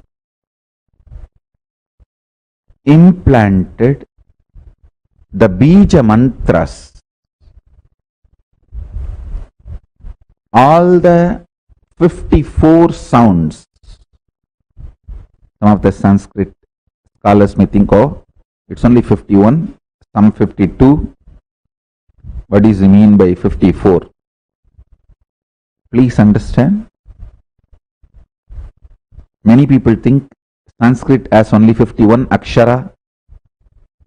Some say, no, it is 52. But I tell you, 54. There are 54 bijas, powerful seed syllables. I have embedded them into this Mahavakya and has manifested the various versions of Mahavakya, which I will be sharing with all of you in further satsangs, like Om Nithyananda Paramashivoham. When the Devi Bija, Parashakti Bija is embedded, Om Hrim Nithyananda Paramashivoham. When Ganapati Bija is embedded, Om Gham Nithyananda Paramashivoham. So with each Bija mantra, this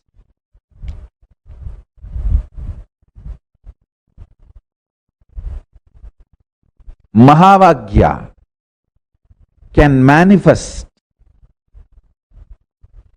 various different powers intensely, immediately,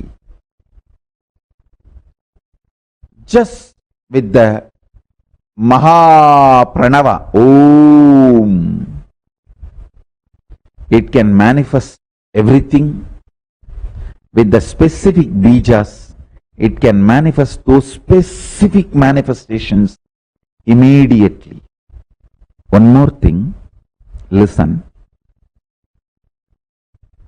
When I said there are 54 sounds, there are some sounds which can never be written, which can be which can't even be uttered. It can only be manifested as a vibration. It can be transmitted from guru to disciple. That sound is called Anahata Dvani, uncreated sound. Uncreated sound. Ahata means two objects hitting. Even your tongue hitting the air and producing a sound is ahata. Anahata means the sound which is produced by not anything hitting anything or uncreated, just pure manifestation from existence.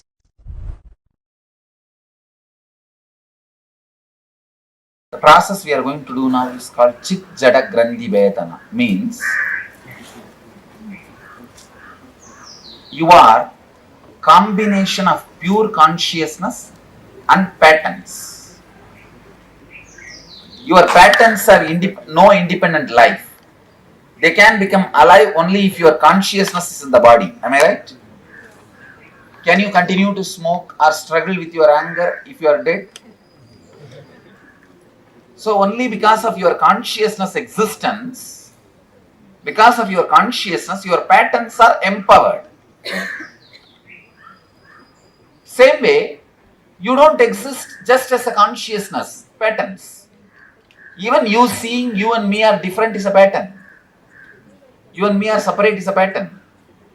So still the patterns are there. It means as on now the reality is you are together. You are totality of consciousness and patterns. As I said earlier, I cannot complete your patterns layer by layer, one by one, but I can put fire on your patterns. That I have a freedom. But as an enlightened ethics, I cannot complete your pattern. It's your free will. But I can put the fire on the whole thing. Means I can use my presence to create a distance between you and your patterns. Chit jata krandi betana means cutting the knot which connects your consciousness and pattern. Most of the successful leaders experience this chit jata krandi vedana. Only then they can handle the stress or the responsibility of others.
the DNA, is the closest matter to our consciousness. Swamiji revealed one of the most powerful signs in the session, right? Our DNA, the DNA is called as Jata, matter. Consciousness is Chit.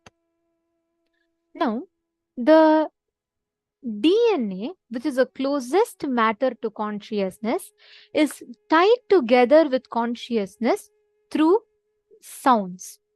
DNA is a hydrophobic material. And DNA and consciousness are tied together with each other using the sounds. All the sounds that we utter, all the sounds that we talk, hear, all of the sounds that we cherish inside us. The words, the thoughts, the kind of conversations you cherish inside you, they become the sound that bind the DNA together with the consciousness. We all have a lot of chaotic sounds in our inner space and unconscious words that we cherish inside us. We all learned about the Akasha Tattva, correct? Swamiji was revealing to us about how we can harness the power of words. Now, this process, today we're all having an exclusive special initiation where Swamiji is going to be initiating us to harness the power of space, where Swamiji is going to be removing the granthis, the knots, and Swamiji is going to be replacing that with the conscious sounds and awakening our DNA. And today we had also invited the people that want to get healed from any kind of genetic disorders. And many of you have also invited your friends and family members to be a part of this. If any of you have not yet invited, we request you to immediately tell them to join now, because now in just a few more minutes, we are going to be having the live darshan starting. So make sure that they are not missing out on this. So please do invite your family, friends, whoever is not here to immediately join. Like all of us have been learning, right? How the DNA, which is the most like our literally the subtlest component of us and the closest component to consciousness. The most smallest part of our body, or the unit of our body, is DNA. And that's the closest to consciousness. Today's Swamiji is actually working on that.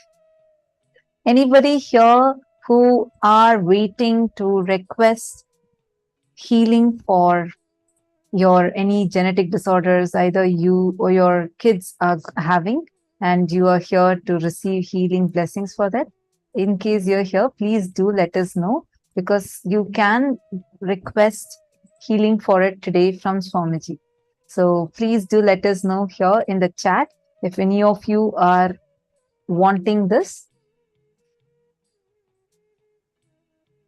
So what Swamiji is going to be doing today in the process is, all of us are having these sounds that are binding the consciousness to the matter.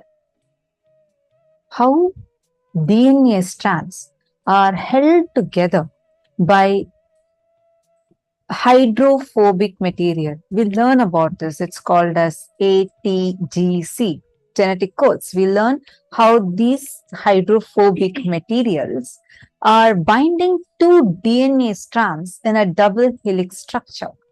We learn this in biology, in science classes. Definitely all of you would be familiar with this. This much science, the modern science, has discovered. But we are not just a biomechanism. We are having a huge component of us called as consciousness. That's what is making us who we are. That is the one which is making the entire organism functional. That consciousness, which is extremely subtle, which is making the whole organism called as human beings function. That consciousness is very closely tied to the DNA through sound. Now, this, when we say sound, it includes the kind of sounds that are generated by you, like when you constantly keep carrying negative thoughts, negative ideologies, negative cognitions. Even these are there inside that knot. It is called as Chit, consciousness, Jata, matter, which is what is the DNA in this case, Granthi is a knot. So the Chit and Jata, consciousness and DNA is literally tied like a knot. Now this knot needs to be broken. That is what is the process of Vedana.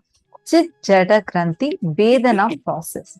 That's exactly what Swamiji is going to be doing in this session now. It's a very, very, very special initiation. Understand? Genetic disorders. Many people say, oh, it's like actually right now, genetic disorders are considered as one of the difficult types of disorders to even get healed. And we are made to believe that the genes that are there in our system are fixed. It's like, oh, you are born with these genes, so these genes are definitely going to be active for you, and therefore these disorders can never be healed. You can never recover from such issues you're having because these are genetic. Certain patterns, oh, these are genetic. How many times you might have even wondered, saying that, oh, in my family, my grandmother has diabetes. So definitely because of the genes, I would also be having diabetes. I have a high probability to have diabetes. These kind of thought currents are very, very common and we all believe it.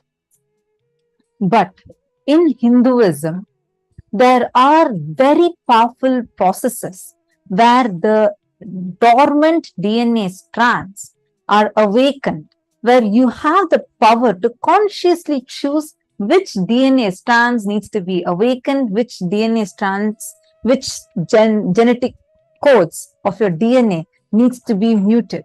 We have right now, this is like actually $1 trillion industry where just to have certain parts of your genes, certain codes of your, certain genetic codes to be activated and certain genetic codes to be muted.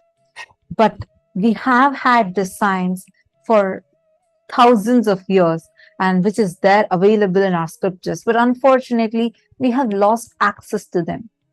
It is Swamiji, the Supreme Pontiff of Hinduism, who has revived this science and gifting the science to all of us through the process of Chit Jata Granthi Vedana process. Normally, all of us have less than 3 strands of our DNA awakened. There are totally 12 strands in our DNA. Less than 3 strands are only awakened for us. Only when the 12 strands are also awakened, only for an incarnation, all the 12 are awakened. Recent studies are showing, it's called as the study, there's a field of biology which is called as epigenetics, which show how there is a possibility where using certain techniques, your thoughts, your environment, the places where you're grown up, and the kind of cognitions that you're made to cherish, the belief system that you carry, based on all of that, you have the ability to have certain genes expressing and certain genes to not express through you. And this has been a groundbreaking discovery, and the whole scientific community is shocked and astounded by their discovery on the subject. But even before the epigenetics came into existence, even before that epigenetics became popular or the scientists discovered this, Swamiji had already started giving the initiation of Chit Jata Granthi Vedana process. Understand? Why do we need to awaken the DNA in us? Swamiji tells that the DNA literally is like a wormhole which will literally have the access for you to go back to all the lives from the very first time that you came to planet Earth, the first amoeba that you were, like the single cell, from that time till now, all the births that you have had, the knowledge, the talents, your capabilities, your abilities, everything is stored in your DNA. You heard it right. Which means right now, let's say, for example, one of you are in a few janmas before, you were a warrior. You had that best health and best physique in the body. That ability, that memory is still stored in your DNA. Awakening of DNA gives you the access to all these, and especially when an avatar himself is reprogramming and awakening your DNA, Swamiji is literally going to give you the best of all that you had, the best of all the abilities that you garnered through multiple births. And Swamiji will reprogram it with the highest powerful cognitions and make your DNA super DNA, which means the ability. We tell about indigo children, we tell child prodigies, or sometimes kids remember their past lives, but they happen as an accident, which means it's a miracle. But Swamiji has given the exact science of how the DNA can awaken. Multiple researchers and studies have clearly established how just through one initiation, the very DNA gets altered, which means our DNA gets so empowered, purified. All the unwanted, unnecessary components are removed. Swamiji awakens all the extraordinary abilities of the past. Like Swamiji tells that when you were in your fish body, you were able to swim. That talent of swimming, breathing underwater is stored in our DNA, in some compartment of our DNA. So when Swamiji awakens, he's going to awaken that possibility, that power back to us for us to be able to express it in this body. This is what is called as super DNA, where all your past capabilities, functions, abilities, all of them are awakened. But Swamiji deletes all the unwanted, unnecessary, like, let's say the genetic disorders or something that carries. All of that Swamiji heals. Swamiji awakens these extraordinary abilities which will be useful for you. And Swamiji adds the consciousness of Paramashiva, the ultimate powerful cognitions in your DNA, and literally gives us like the best thing for us to start manifesting using our DNA. So that is the exact process that all of us are going to be receiving today. We're all going to be receiving this initiation, and let us all get ready for receiving this initiation. Today, we're having the darshan of Sadanritta Murti, Chandatandava Murti, Sandhyanritta Murti forms of Paramashiva. These are all the dancing forms of Paramashiva. Today, we all learnt about the Ananda Tandava, right? Where Swamiji is explaining the principle, the Mukti Tattva of Nataraja, where he goes on dancing, dancing, dancing. Even when his anklet falls, he doesn't stop. He doesn't pause. He never waits for perfection. He's the ultimate perfectionist. But he never waits for the perfection to happen. He goes on dancing, dancing, dancing. And that's why Swamiji explained the whole incident where the Adishesha himself comes, Vasuki himself comes and he coils around Paramashiva's leg as the anklet. Never waiting for perfection, goes on doing the Tandava, Ananda Tandava. It is that form of Paramashiva, which is Sadanritta Murti, which is also called as Nataraja, the very form of Paramashiva that is in Chidambaram. Today, we are all going to be receiving the darshan of these forms of Paramashiva. We will now be chanting the Dhyana Shloka of the Sadanritta Murti form of Paramashiva. So let us all get ready, and we are going to be having the darshan starting very, very shortly. We request all the participants to quickly settle down. Now, we are going to be chanting the Dhyana Shloka, which is the exact description of how the deities are as per the Agamas.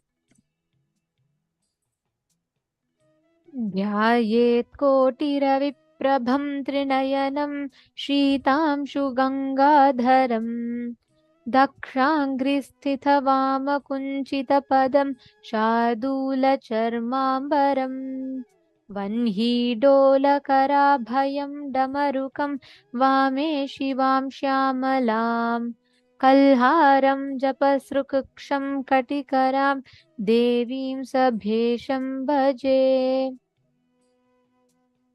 I meditate on him whose brilliance is crores of sun, who has 3 eyes, who holds Ganga in his locks, who has his right leg situated, left leg bent, wearing the leopard skin as his cloth, holding the fire, having Abhaya Mudra, the Damaru in his hands. On his left he has Devi, she is who dark complexioned, Shyamala, who is holding lotus in one of her hands and another hand near her hip. I revere that Lord of Sabha, Sabhesha, Nataraja and Devi. The next is the Dhyana Shloka of Sandhya Nrittamurti.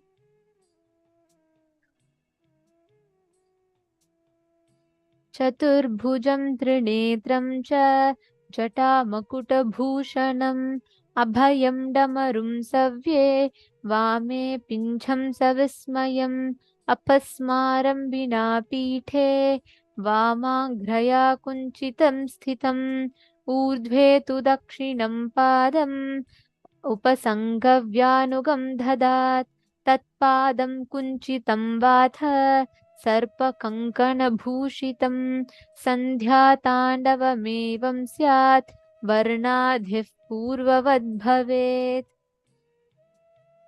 The meaning of this verse goes as I meditate on the form of Sandhya Nrittamurti, who has 4 hands and 3 eyes, is adorned with crown, Chata Makuta. In his right hand, he holds Abhaya and Damaru. In his left hand, he holds a peacock feather. Pasmara is present without a pitham. The left leg is bent and is on Apasmara. The right leg is facing upwards.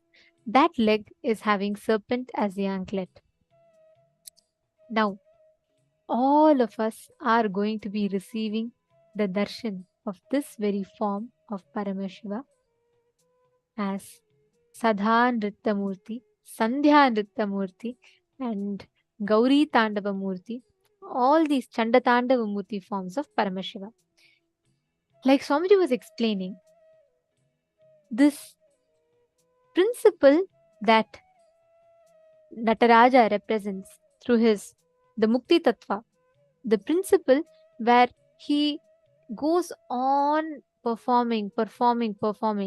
He never waits for perfection. He just goes on doing. This just reminds me of how Swamiji was. When Swamiji started, how Swamiji is, but how Swamiji was exactly when he started the whole mission. Can you imagine just a young boy, like if you just take a comparison, Swamiji could be any ordinary college or university going youth. How would you visualize a typical youth in your country in his 20s to be like? Could you all post in the chat? And what were you doing when you were in your 20s? We request every one of you to take a few minutes, go back, remember, and post what exactly you were doing when you were in your 20s. Probably we would all be struggling, like making a choice whether which college I should choose or just starting with our career and deciding what career path should we be choosing. And where if you should progress on your education further, what courses you can take, or you want to go to your career. Swamiji was just in his 20s. And just then Swamiji had, the whole Parivrajaka was over. Swamiji had realized his avataric mission. When Swamiji started in the banks of Kaveri river. There was not even a roof over Swamiji's head. Swamiji tells that the first structure that Swamiji had in Avatipalayam, Erodadinam, was only a 3-sided roof. And Swamiji was just sitting there and giving healing. That was Swamiji.